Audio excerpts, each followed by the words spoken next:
नमस्कार दोस्तों, स्वागत है आप सभी का जूनियर एडेड शिक्षक भर्ती के लिए। युगपत समीकरण, वर्ग समीकरण और रेखीय समीकरण ये सिलेबस में है आपके, और इससे रिलेटेड हम लोग यहाँ पर क्वेश्चंस करेंगे।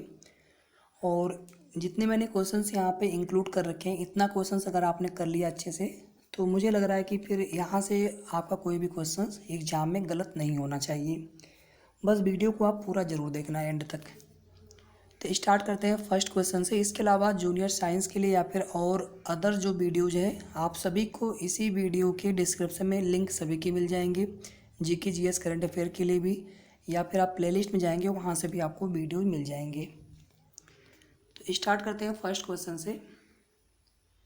समीकरण y = 7x - 2 के लिए निम्नलिखित में से कौन सा कथन सत्य है, आपको ये बताना है।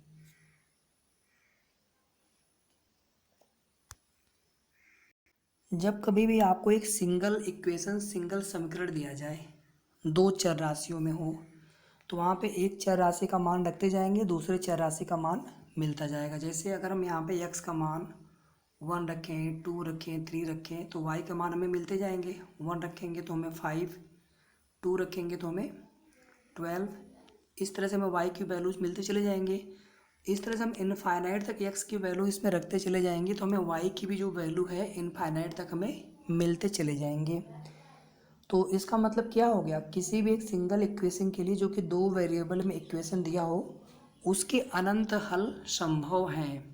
तो इस तरह से आपका यहाँ पे फर्स्ट क्वेश्चन करेक्ट आंसर हो जाएगा। क्वेश्चन बहुत ईजी है, केवल आपको कॉन्सेप्ट पता होना चाहिए। अगला क्वेश्चन देख लीजिए। यहाँ पे दो इक्वेशन दिया है, यानी युगपत समीकरण है। इसमें जब भी आपको दो समीकरण दिया हो, a1x + b1y + c1 = 0, और दूसरा होगा, इसको आप a2 ले लीजिए, जो कोफिशिएंट है x का, इसको b2 ले लीजिए आप, कोफिशिएंट y का, ये y एक सिर्फ,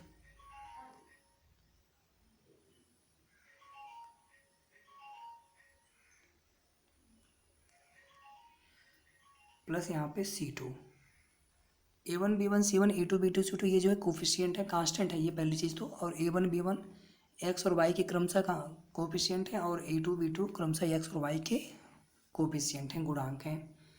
तो यहाँ पे देखिए तीन कंडीशन होती है। पहली कंडीशन तो ये होती है कि एक यूनिक समीकरण होगा, इन दोनों ही इक्वेशन से हमें केवल x और y की एक सिंगल वैल्यू मिलेगी, यानी रेखाएं इस तरह से कट करेंगी आपस में। तो उस स्थिति में कंडीशन क्या होना चाहिए, a1/a2 is not equal to b1/b2 होना चाहिए। इसके आगे आपको चेक करने की ज़रूरत नहीं है। यूनिक सोल्यूशन, जब एक समीकरण होगा, एक सोल्यूशन होगा, माफी चाहूँगा, जब एक हल होगा, यूनिक हल होगा, उसके लिए ये कंडीशन होती है।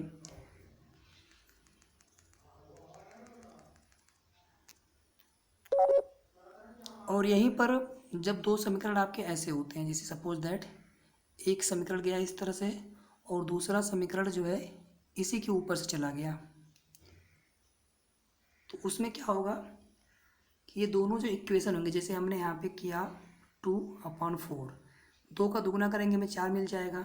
तो इसी तरह से आपको एक इक्वेशन मिलेगा, जैसे x + 2y + 3 = 0। इसमें आप 2 से कर दीजिए मल्टीप्लाई, 2x + 4y + 6 = 0। तो ये दोनों क्या हैं, समपाती समीकरण होंगे, यानी एक समीकरण जाएगा, दूसरा समीकरण उसी के ऊपर से जाएगा। तो जब दोनों समीकरण समपाती होते हैं, संयुग्मी होते हैं, उस स्थिति में क्या होता है, इनके बीच में अनंत पॉइंट कॉमन मिलेंगे हमें। जब अनंत पॉइंट कॉमन मिलेंगे इनके ऊपर, तो हमें इसके अनंत हल होंगे। मतलब कंडीशन क्या होगा यहाँ पर कि a1/a2 = b1/b2 = c1/c2। a1/a2 = b1/b2 = c1/c2। ये कंडीशन होगा आपका अनंत हल के लिए। अनंत, जब अनंत हल होंगे, अगर यहीं पे एक इक्वेशन मान लीजिए ऐसे गया, दूसरा इक्वेशन इसी के पैरेलल में यहाँ पर गया, तो उस स्थिति में क्या होता है, ये तो बराबर होते हैं तब भी बट ये नॉट इक्वल टू हो जाएगा, ये तो बराबर होंगे बट ये नॉट इक्वल टू हो जाएगा, क्योंकि इन दोनों की जो दूरी होगी, इसी का मतलब क्या होता है, मूल बिंदु से दूरी, इसकी दूरी, ये दोनों अलग अलग होंगे, इसकी वजह से ये जो है इसके इक्वल नहीं आएगा। तो ये कंडीशन कब होती है, जबकि कोई सोल्यूशन नहीं होता है, नो सोल्यूशन वाला जब कंडीशन होगा ना, क्योंकि ये दोनों पैरेलल हैं, कहीं पर भी आपस में मिलेंगे नहीं, तो यहाँ पे क्या हो जाएगा, कोई सोल्यूशन नहीं, नो सोल्यूशन। ये 3 कंडीशन आपको याद रखना है सिर्फ यहाँ पर। अब यहाँ पे क्वेश्चन पे आते हैं, अद्वितीय हल बोला है। अद्वितीय हल का मतलब क्या हो गया, एक हल होगा दोनों के बीच में, तो उसके लिए हमने कंडीशन क्या बताया आपको, A1/A2 is not equal to B1/B2। A1 मतलब ये पहला वाला इक्वेशन है, यहाँ देखिए इक्वल की इधर दिया है ये ना, ये भी इक्वल की इधर दिया है, कोई दिक्कत नहीं है आपको, ऐसा नहीं कि उसको हम +C1 के फॉर्म में नहीं लाएंगे तो भी कोई दिक्कत नहीं है, बट ऐसा नहीं कि जैसे मान लीजिए यहाँ पे होता है x - ky+2, यानी इस तरह से नहीं लेंगे हम, जैसे A1x + B1y, अगर इधर C1 है तो C2 भी इधर होना चाहिए, ऐसा नहीं कि यहाँ पे +C1 = 0 है, दूसरा इक्वेशन हमारा ऐसे है, C2 हमारा राइट हैंड साइड पे है, तो वहाँ पे हम तुलना नहीं कर पाएंगे, एक जैसा दोनों इक्वेशन दिखना चाहिए हमें। तो यहाँ पे A1 मतलब x का कोफिशिएंट 1 हो गया, A2 यानी इसका कोफिशिएंट दूसरे वाले इक्वेशन में x का कोफिशिएंट 3 हो गया, is not equal to B1 यानी y का कोफिशिएंट -k हो जाएगा। हमारा जो ओरिजिनल इक्वेशन, हमारा जो जनरल फॉर्म इक्वेशन का है, उसमें सभी प्लस साइन होते हैं, तो हम यहाँ पे k की निगेटिव साइन मान के चलेंगे, तो -k हो जाएगा y का गुणांक, और यहाँ पे कितना है y का गुणांक 2 हो गया, इसको हल कर लीजिए, 3 गुणा कर लेंगे तो -k = 2/3, या k = नेगेटिव साइन उधर चला जाएगा तो -2/3, माफ़ी चाहूँगा यहाँ पे नॉट इक्वल टू है, k is not equal to -2/3। बस आपको इतना ही करना है, जो कंडीशन दिया रहेगा ना उसी कंडीशन को आप अप्लाई कर दीजिएगा, आपका आंसर आ जाएगा। k is not equal to -2/3, यानी सेकेंड वाला हमारा जो b यहाँ पे ये करेक्ट आंसर हो जाएगा। चलिए चलते हैं नेक्स्ट क्वेश्चन पे। यदि द्विघात समीकरण ax² + bx + c = 0 का एक मूल दूसरे का व्युत्क्रम हो। एक तो देखिए कंडीशन हम और भी यहाँ पे जब हम v व्यक्तिगत निकालते हैं, d = b² - 4ac, अगर ये ग्रेटर देन 0 होता है तो हम क्या करते हैं कि उस इक्वेशन के दो मूल होंगे अलग अलग, अगर ये बराबर 0 होता है तो क्या बोलते हैं, उस इक्वेशन के दो मूल होंगे और बराबर होंगे, अगर ये लेस देन 0 होता है तो क्या बोलते हैं कि उस इक्वेशन के दो मूल तो होंगे लेकिन दोनों मूल क्या होंगे, काल्पनिक होंगे। ये कंडीशन कब अप्लाई करते हैं, जब हमारे पास द्विघात समीकरण होता है। द्विघात समीकरण यानी जो इसकी हाईएस्ट डिग्री होती है चर की, एक तो सिंगल चर होना चाहिए पूरा इक्वेशन, और उसमें जो हाईएस्ट डिग्री होना चाहिए इक्वेशन की 2 होनी चाहिए, उसको बोलते हैं द्विघात समीकरण।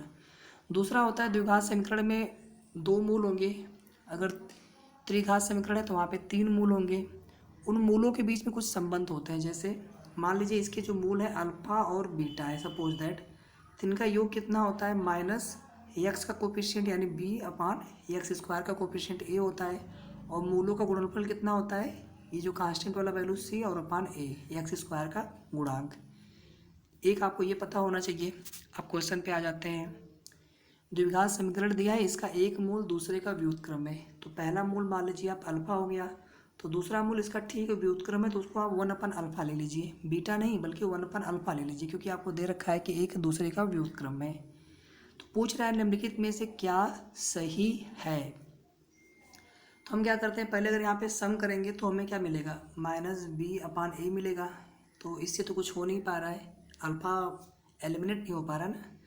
अगर हम मूलों का गुणनफल लेके चलें तो मूलों का गुणनफल कितना हो जाएगा, c/a, और यहाँ पर देखिए ये कैंसिल आउट इससे हो गया, तो यहाँ पे सिंपली आपको सिर्फ 1 बचा, ठीक है, तो c = a मिल गया आपको यहाँ पर, यानी सी वाला ऑप्शन करेक्ट हो गया। तो इस तरह से आपको क्वेश्चन की अप्रोच बनानी है, इस तरह से आपको क्वेश्चंस के बारे में सोचना है। अगला क्वेश्चन देख लीजिए, कोई भी अगर आपको डाउट लगे आप लोग कमेंट करके ज़रूर पूछ लीजिएगा। समीकरण है a/b(x² = a² + b² + 2ab, फिर यहाँ पे दूसरे ब्रैकेट में x - 1 के मूलों के व्युत्क्रम का योग होगा। सबसे पहले हम इक्वेशन को लिख लेते हैं स्टैंडर्ड फॉर्म में, तो ये हो गया हमारा a/b(x², यहाँ पर x से मल्टीप्लाई होगा तो ये पूरा आपका एक साथ रहेगा, और इधर लेके आएंगे तो माइनस साइन यहाँ पे लग जाएगा, और यहाँ पे क्या हो जाएगा a प्लस बी का होल स्क्वायर। आप करके देख लीजिए, ये a प्लस बी का होल स्क्वायर का फार्मूला है इंटू एक्स। फिर वापस ये जो है -1 के साथ होगा मल्टीप्लाई, और फिर इधर आएगा तो ये प्लस साइन हो जाएगा। आप करके देख लीजिएगा, बिल्कुल इतना ही होगा। a प्लस बी का whole square is equal to 0, यहाँ पे हो गया 0। अब यहाँ पे आ जाते हैं, कह रहा है के मूलों के व्युत्क्रम का योग होगा। के मूलों के, तो मूल मान लीजिए यहाँ पे इसके अल्फा बीटा है, तो इनके व्युत्क्रम का योग पूछा है, मतलब 1/अल्फा प्लस 1/बीटा पूछा है आपसे। इसको हल कर लेंगे तो अल्फा प्लस बीटा अपान अल्फा बीटा आपसे पूछा है इनडायरेक्टली। अल्फा प्लस बीटा अपान अल्फा बीटा, तो हम क्या करते हैं, इसी में डायरेक्टली वैल्यू पुट कर लेते हैं। अल्फा प्लस बीटा का मतलब जो आपने ओरिजिनल मान रखा है यहाँ पे मूल इस इक्वेशन के लिए, तो क्या हो जाएगा, यक्स का कोफिशिएंट यहाँ पे माइनस साइन के साथ लगाते हैं। यहाँ पे पहले से एक माइनस है तो माइनस खत्म हो जाएगा, तो कितना बचा यहाँ पे a प्लस बी का होल स्क्वायर और अपान एक्स स्क्वायर का कोफिशिएंट यानी ए बी हो गया। नीचे मूलों का गुणनफल यानी अल्फा बीटा मिल गया आपको यहाँ पर। तो अल्फा बीटा कितना होता है, जो ये कांस्टेंट वाला पार्ट होता है a प्लस बी सी जो होता है, इसका whole square upon this A B, पूरा देखिए कट होके एक आ जाएगा, 1 मिल जाएगा, और यही हमारा करेक्ट आंसर है इस क्वेश्चन के लिए 1। तो क्वेश्चन बहुत आसान है, बस आपको यहाँ पे पहले आप इसके निकालने के चक्कर में मत पड़िए कि पहले हम अल्फा प्लस बीटा निकालना शुरू कर दें, अल्फा बीटा निकालना शुरू कर दें, नहीं। जो पूछा है उसको थोड़ा सा आप सिंप्लीफाई करके देखिए, हो सकता है डायरेक्टली आपको वहीं पर वैल्यू पुट करके आपका काम जल्दी हो जाए। नेक्स्ट क्वेश्चन देखिए यहाँ पर, यदि समीकरण X square minus P x plus 54 के मूल 2 और 3 के अनुपात में है, तो कह रहा है कि p का मान बताइए। ये क्वेश्चन भी बहुत आसान है। आप क्या करिए, सीधे सीधे इसको जो मूल है ना, इसको आप ऐसे ले लीजिए, 2a 3a ले लीजिए, क्योंकि ये रेशियो है ना, वापस रेशियो करेंगे तो कट होके वापस आपको यही मिल जाएगा 2:3 रेशियो। रेशियो का मतलब क्या होता है, भाग देना, तो a से a कट जाएगा, वापस आपको 2/3 या 2:3 मिल जाएगा, तो इसको आप 2a 3a ले लीजिए। तो आपसे पूछा है p का मान, तो हम क्या करते हैं, इसका योग कर लेते हैं, सम कर लेते हैं इसका। पहले सम करेंगे तो कितना हो जाएगा, ये आपको मिल जाएगा 5a यानी मूलों का योगफल, और यहाँ से मूलों का योगफल कितना मिलेगा आपको माइनस, फिर माइनस p अपान एक्स स्क्वायर का कोफिशिएंट यानी 1, मतलब p मिल गया आपको, और मूलों का गुणनफल कितना हो जाएगा 6a स्क्वायर, और यहाँ से कितना मिलेगा मूलों का गुणनफल 54 अपान 1 मीन्स 54, तो ए स्क्वायर कितना हो जाएगा, 6 से डिवाइड करेंगे 54 में तो 9 आ जाएगा। ए कितना आ जाएगा आपको यहाँ पे +-3, ए की वैल्यू मिल गई हमें। जब ए की वैल्यू मिल गई हमें, तो अब आप इस वाले इक्वेशन में आ जाइए। ए की वैल्यू अगर हम +3 रखेंगे तो ये कितना हो जाएगा, p is equal to 5a, या 5a is equal to p है, तो 5 3 15 हो जाएगा, और अगर माइनस लेंगे तो यहाँ पे -15 आएगा। अब आप ऑप्शन चेक करिए, आपको कोई एक ही देगा इसमें से, तो ये वाला हमारा करेक्ट आंसर हो गया। हो सकता है कभी आपको -15 दे दे, 15 वाला ऑप्शन ना दे, अगर दोनों रहेगा तो हमारा आंसर होगा या तो 15 या तो -15। ठीक है, फिर सी आपको एक ऑप्शन दिया रहेगा इस तरह से, या तो 15 या तो -15। ध्यान दीजिएगा इस चीज़ को। अगले क्वेश्चन पे चलते हैं। यदि समीकरण एक्स स्क्वायर माइनस, इसके ऑप्शन नीचे हैं यहाँ पर, यदि समीकरण X square minus B x plus C is equal to 0 के मूल 2 क्रमागत पूर्ण संख्याएं हों, तो B square minus 4ac is equal to कितना होगा, आपसे ये पूछा है। तो मान लीजिए इसके मूल जो है 2 क्रमागत पूर्ण संख्याएं हैं, तो मान लीजिए पहला मूल इसका अल्फा हो गया, और दूसरा मूल क्रमागत संख्या है, मतलब अल्फा +1 ले लीजिए। अब कह रहा है कि जो समीकरण है आपका X square minus B x plus C is equal to 0 के मूल 2 क्रमागत पूर्ण संख्याएं हों, तो ज्ञात करिए बी स्क्वायर माइनस 4c ये कितना होगा। तो हम क्या करते हैं, सबसे पहले यहाँ पर मूलों का योगफल निकाल लेते हैं। तो मूलों का योगफल मतलब कितना हो जाएगा, इन दोनों को जोड़ना पड़ेगा, यानी 2α + 1 मूलों का योगफल, और समीकरण से कितना हो जाएगा मूलों का योगफल माइनस, फिर माइनस b, मतलब b मिल जाएगा आपको। यहाँ तक क्लियर है। मूलों का गुणनफल निकाल लीजिए, अल्फ़ा फिर अल्फ़ा प्लस वन, दोनों में मल्टीप्लाई सी अपान वन यानी सी हो जाएगा यहाँ से। अब हमें निकालना क्या है, वी स्क्वायर माइनस फोर ए सी, तो बी मतलब कितना हो गया, टू अल्फ़ा प्लस वन यानी टू अल्फ़ा प्लस वन का होल स्क्वायर माइनस फोर सी, सी मतलब ये चीज़ हो गया। तो हम मल्टीप्लाई करके लिख लेते हैं यहाँ पर अल्फ़ा स्क्वायर प्लस अल्फ़ा। इसी को आपको सॉल्व करना है, आइए सॉल्व कर लेते हैं। ये कितना हो जाएगा, ये हो जाएगा ए का स्क्वायर, ए प्लस बी का होल स्क्वायर, तो ए का स्क्वायर प्लस बी का square plus two A B मतलब फोर अल्फ़ा। इसको हम ब्रैकेट ओपन कर लेते हैं तो कितना हो जाएगा, माइनस फोर अल्फ़ा स्क्वायर, और ये इसमें होगा तो माइनस फोर अल्फ़ा। अब ध्यान से देखिए, ये आपका इससे कैंसिल आउट हो गया, ये आपका इससे कैंसिल आउट हो गया, कितना बचा आपके पास, सिर्फ वन बचा। यही हमारा यहाँ पे करेक्ट आंसर हो जाएगा। तो क्वेश्चन बहुत आसान था, बस आपको इसी तरह से करना था। तो यहाँ पे हमारा करेक्ट आंसर हो जाएगा वन, वन का मतलब हो गया ऑप्शन नंबर ए। दो क्वेश्चन अभी हम और देखेंगे ताकि पूरा आपका कॉन्सेप्ट क्लियर हो जाए। एक आपको पोलिनोमियल बहुपद दिया है और इसकी मूल दे रखा है minus one one and zero. तो पूछ रहा है कि बहुपद का समीकरण बताइए। एक तो होता है कि अगर आपको दो मूल दे रखा हो तो उसके लिए क्या करते हैं, एक्स स्क्वायर माइनस मूलों का योगफल इंटू एक्स प्लस मूलों का गुणनफल इज इक्वल टू जीरो। ये फार्मूला आप सभी को पता होना चाहिए। जब दो से ज़्यादा दिए हो तो हम क्या करेंगे, सिंपली हम क्या करते जाएंगे, एक्स में से सबको माइनस करते जाएंगे। तो एक्स माइनस वन करेंगे तो माइनस वन और माइनस पे माइनस वन प्लस वन हो जाएगा।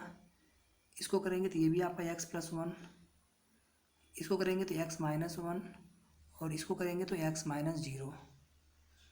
ठीक है, सिंपली जब एक्स प्लस वन अगर इज इक्वल टू जीरो है, इसको आप जीरो पुट करेंगे तो एक्स की वैल्यू कितनी मिलेगी, माइनस वन मिलेगा। तो ये बेसिकली आपके एक्स के वैल्यूज हैं। जब इसको हम इक्वेशन फॉर्म में लाएंगे, समीकरण फॉर्म में लाएंगे तो चिन्ह उनके बदलेंगे।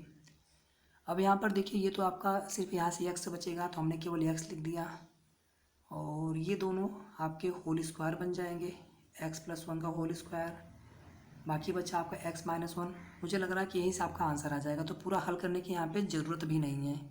सी देखिए ध्यान से, यहाँ पे आप एक्स प्लस वन का whole square X minus one, बहुत ईजी क्वेश्चन था, बस आपका कॉन्सेप्ट थोड़ा सा क्लियर होना चाहिए। अगला क्वेश्चन देख लीजिए। हाँ, यहाँ पर देख लीजिए, जो हमने आपको बताया था विविक्त कर, उसका भी क्वेश्चन देख लीजिए। एक आप बी स्क्वायर माइनस फोर ए सी, इसको बोलते हैं विविक्त कर। ठीक है, एक तो हमने आपको दो रेखीय समीकरण दिए हों, युगपत समीकरण दिए हों, तो उसके लिए कैसे कंडीशन अप्लाई करते हैं, नो सॉल्यूशन, अनंत सॉल्यूशन, यूनिक सॉल्यूशन। एक आपका होता है कि मूल निकालने के लिए वहाँ पे कोई कंडीशन दे रखा हो, द्विघात समीकरण के लिए हो गया मूल निकालने के लिए। फिर द्विघात समीकरण के लिए विविक्तिकर से हम ये पता करते हैं कि मूल की प्रवृत्ति कैसी है, परिमेय है कि अपरिमेय है कि समान है कि काल्पनिक है, आपको ये बताना है। चलिए यहाँ पे निकालते हैं बी स्क्वायर माइनस फोर ए सी। तो ये सिंपली आपका स्टैंडर्ड फॉर्म इस तरह से होता है, a x square plus b x plus c equal to zero. जैसे रेखीय समीकरण में a one x plus b one y plus c one equal to zero बताया था हमने आपको, दो वेरिएबल में और सबकी घात, सभी वेरिएबल की घात एक एक। द्विघात में क्या होता है, समीकरण की जो अधिकतम घात होती है चर राशि की दो होती है और एक ही चर में पूरा समीकरण होना चाहिए। वैल्यू पुट कर लेते हैं यहाँ से, ए मतलब दो हो गया, बी मतलब दो हो गया, सी मतलब पाँच हो गया। तो बी स्क्वायर माइनस फोर ए सी मतलब फोर का स्क्वायर माइनस फोर ए सी। ए मतलब हो गया हमारा टू, सी मतलब हो गया हमारा फाइव, तो ये हमारा हो गया 16, नहीं कुछ गलत हो गया ना, बी मतलब हो गया टू, यहाँ पे टू होना चाहिए था, ये फोर हो जाएगा। ये कितना हो गया, चार दूनी आठ बचे 40, मतलब माइनस 36 मिला, यानी लेस देन जीरो मिला। तो हमने क्या बताया था, जब इक्वल टू जीरो होता है या ग्रेटर देन जीरो होता है तो उस स्थिति में हमारा जो मूल होगा वो परिमेय भी हो सकता है और अपरिमेय भी हो सकता है, लेकिन अलग अलग होंगे। और जब ये बराबर जीरो होता है, पहले तो हमने बताया ग्रेटर देन जीरो के लिए मूल होंगे अलग अलग, परिमेय भी हो सकता है अपरिमेय भी हो सकता है। बराबर होंगे तो दोनों मूल बराबर हो जाएंगे, जब इज इक्वल टू जीरो वाली कंडीशन होगी उस स्थिति में भी मूल या तो परिमेय होंगे दोनों या फिर दोनों अपरिमेय होंगे।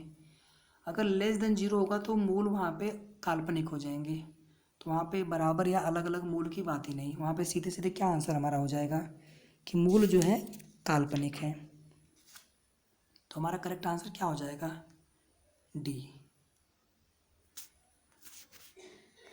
ठीक है, यहीं पे ये इतने क्वेश्चन हमने ले रखे थे और मुझे लग रहा है कि अब इस चैप्टर से आपको कोई डाउट नहीं होना चाहिए। बाकी कुछ क्वेश्चंस हम आपको और करा देंगे बाद में। आशा करता हूँ वीडियो आपको काफ़ी ज़्यादा पसंद आया होगा। बाकी के आप वीडियोज जा करके इसी वीडियो के डिस्क्रिप्शन में देख लीजिएगा, साइंस मैथ्स के, जीके जीएस, करंट अफेयर्स के, या फिर आप प्लेलिस्ट में जाएंगे जूनियर एडिट की, तो वहाँ से भी आपको सारे वीडियोज मिल जाएंगे।